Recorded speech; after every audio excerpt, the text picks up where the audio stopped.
Only on CBS This Morning. You saw Oprah in the last half hour. She is still here. The main reason she's here is to reveal her newest, highly anticipated book club selection.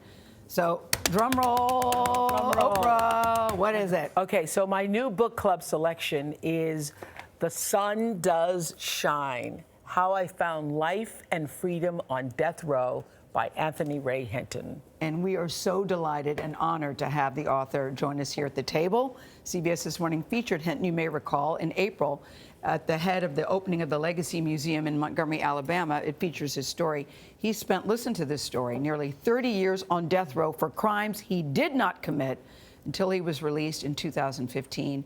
Anthony Ray Hinton, we are delighted. We have all read your book. We are so excited that you are joining us at the table. It's an honor to meet you. Yeah. And I want you to know this. I've known Oprah, as you know, for a very long time. I have not seen her as excited about a book as she was since Color Purple, where you said, if I could, I would stand out on the street. I said, handing if out Color I Purple. could, I would go on Fifth Avenue, I'd put a little book sign over me, and I would hand out these books, a sandwich board, and I'd be handing out these books. I hope every person who can hear our voice today buys this book. And that's how you felt about Color Purple. She wanted everybody to read it. What was it about this book? Because it's a memoir. You normally don't pick memoirs. Well, no, but I was actually doing a story for 60 Minutes on the museum in Montgomery, Alabama, founded by Brian Stevenson. He's a hero. The lynching museum. And I was actually rumbling around Brian's office, and I wasn't supposed to be in there. And I'm just looking at his bookshelves, because I always like to see what people are reading. And I saw this lying on his desk, and I picked it up and started like, this is interesting. And then when I left, he handed it to me. I said, oh, that's a book I saw on your desk. I was rumbling through your desk. And I started to read it, and I couldn't put it down. It's a true story of this man's anguish and the fact that he was mistreated and misjudged, has never received any kind of apology for it from the state of Alabama, and was on death row for 30 years for a crime he did not commit. But you were arrested, you were mowing the grass at your mom's house, and even as you're in the car, the white police officer says you're going to be convicted. First, say what you were charged with. I was first charged with attempted murder, first-degree kidnap, and first-degree robbery. And as we was going toward the jail, they didn't know about a gun. The detective asked me, Anthony, do you own a firearm? And I said, no. And he said, do your mother own one? I said, yes. And I told him what kind. And they dropped me off in Norah police station, went back to my mother's house. My mother gave them the gun, trying to help me, whatever the case was. And as they got the gun hadn't been fired in 25 years. Yes. So she says, here, take this old gun. Yes, old 38. And when they picked me back up, as we was going toward the jail, I kept asking them, why am I being arrested? They never had to explain to me why I was being arrested. And finally, I asked for the 51st time. I said, officer, why are you arresting me? And this seemed to set the officer off, and he turned around and he said, you want to know why we're arresting you? And he told me the charges. I said, I haven't done any of that. He said, well, let me tell you something right now. I don't care whether you did it or didn't do it, but I'm going to make sure you found guilty of it. And I said, for a crime I didn't commit? He said, you must have a hearing problem. Didn't I just tell you I don't care? Because he said you're black. Well, as we got further, he told me, he said, there's 5 things that are going to convict you.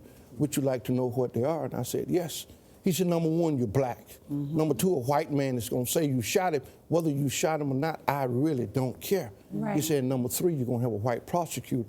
Number 4, you're going to have a white judge. And number 5, you're going to have an all-white jury. And do you know what that spelled?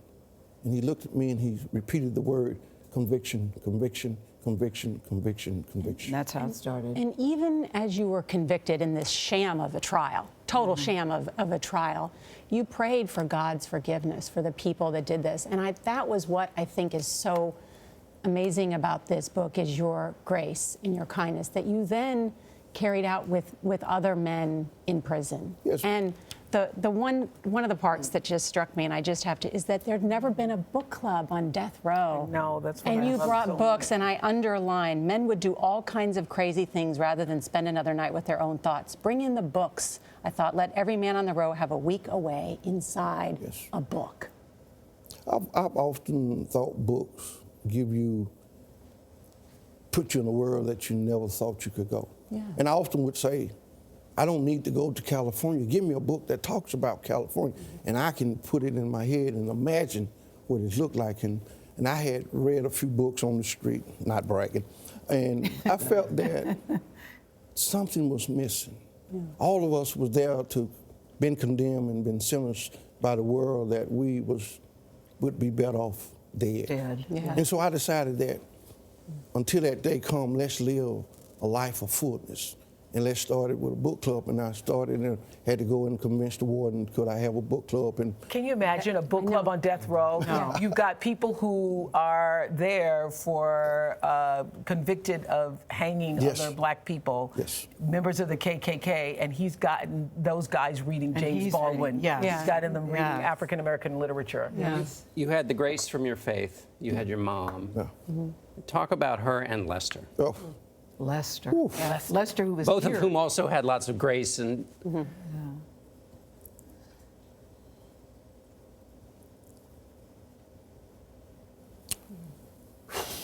My mom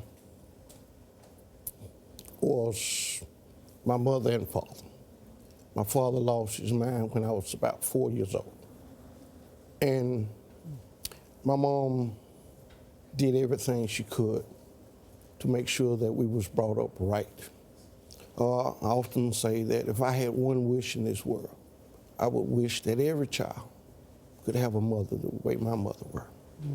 And I never went without clothes, I never went without food, I never went without running water, I never went without anything that a child needs. But above all of that, she gave me unconditional love.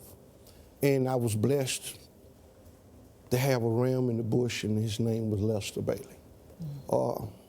When everyone else turned their back on me, he was there for me. He's here for you today, Yes. too. We'll show Lester in the green room. And he would come and sit, and we never did. He questioned my innocence or guilt because he know who I was, and he know the way we was brought up. And so we just always been friends since the age of 4 and 6. And often people say, well, you have a true friend that will come see you. And I often tell people, to be honest with you, he didn't have a whole lot else to do, and so why not come see me?